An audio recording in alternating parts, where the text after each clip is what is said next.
আসসালামু আলাইকুম। সবাই কেমন আছেন?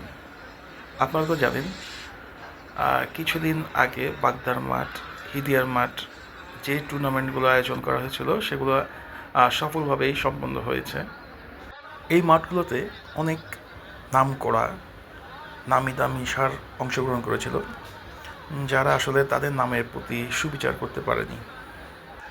তার মধ্যে অন্যতম ফেমাস সার হলো লাল পাগলা, যার চরিত্রটা আসলে বোঝা অনেক কঠিন। দেখুন, সর্বশেষ সে মাঠে নেমেছিল এবং মাথাও দিয়েছিল, বাট খেলাটি হয়নি, সে জয়লাভ করেছে। পরবর্তী নজরুল টাইগারের সাথে তার খেলা পড়েছিল, যেটাতে সে উপস্থিত হয়নি। আসলে উপস্থিত না হতে দর্শকরা খুবই হতাশ ছিল। এরপর আপনারা যে সারটি দেখছেন, এটি আরেকটি জনপ্রিয় সার, যার নাম হচ্ছে বাহুনদী। একটা সময় বাহুবলী হিদিয়া মাঠের চ্যাম্পিয়ন ছিল। আপনারা দেখছেন বাহুবলীকে, যথেষ্ট শক্তিশালী একটি সার। আর জায়গায় যে সারটি এসেছিল সে হচ্ছে নকআউট। যেহেতু বড়বাবু খুবই ভালো খেলতো, তার রিপ্লেসমেন্টও অনেক ভালো খেলবে, এটাই সবার প্রত্যাশা ছিল। দেখছেন সবাই কত যত্ন করছে সারটিকে। আর যেহেতু নকআউটের ম্যাচ ছিল, হাজার হাজার দর্শক শুধুমাত্র নকআউটের খেলা দেখার জন্যই অপেক্ষা ছিল। সে কি করে, কতটুকু ভালো খেলে। সে ভালো খেলেছে, সে সাদা পাথরকে হারিয়েছে, ইভেন ফাইনালও উঠেছে। তবে ফাইনালে সে দর্শকদের মন জয় করতে পারেনি।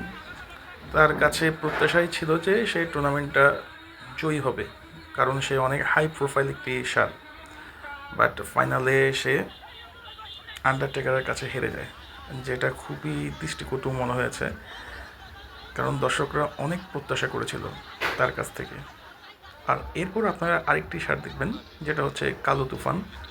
প্রতিটা টুর্নামেন্টে সে অংশগ্রহণ করে এবং ভালো কিছু করার চেষ্টাও করে, বাট কেন জানি সে কোনো টুর্নামেন্টে তেমন সফল হতে পারে না। আশা করি সে ভবিষ্যতে ভালো করবে, তার কাছে অনেক প্রত্যাশা। আর এখন যে শার্টটি দেখছেন, এটার কথা না বললেই নয়, যার চেহারা দেখলে যে কেউ তার মায়া পড়ে যাবে। অনেক সুন্দর একটি শার্ট, যার নাম নিউ শুটার, সবাই জানেন।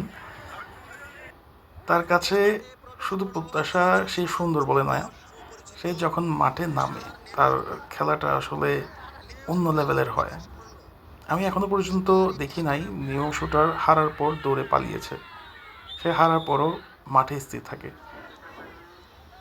সে এবার দর্শকদেরকে আসলে ওভাবে মনোরঞ্জন করতে পারেনি, সে ব্যর্থ হয়েছে।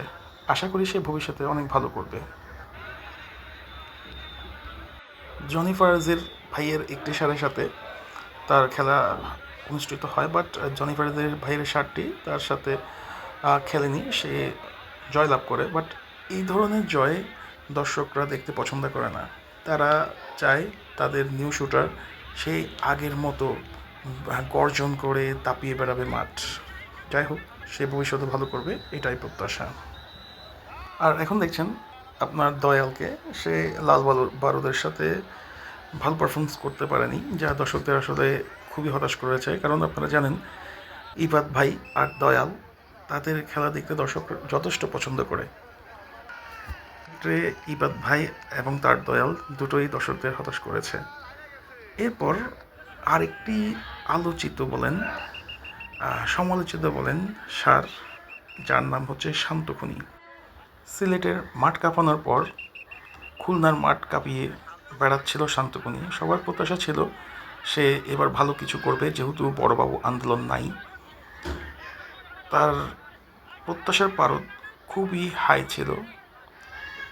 বড় ধন্যবাদ। আসসালামু আলাইকুম।